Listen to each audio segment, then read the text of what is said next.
How to pin a tweet on X or Twitter account. Let's get started. Launch your X app. Make sure you have already logged into your account. You'll land to the home page. Now head towards your profile page. At the top left corner, you're gonna find your profile picture. Click on that. Now navigate to the option of profile.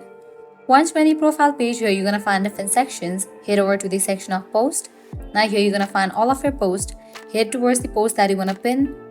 At the top right corner of each of the tweet, you're gonna find 3 dots. Click on that. Different options will appear. Click on the option of pin to your profile.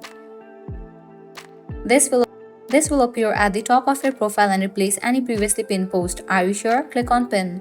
With that, the post will be pinned to your profile. The pin post will appear at the very top of your profile. So this way you can easily pin a tweet on X or Twitter account. At the end, if you guys find this video helpful, don't forget to like, share and subscribe to our channel. Thanks for watching.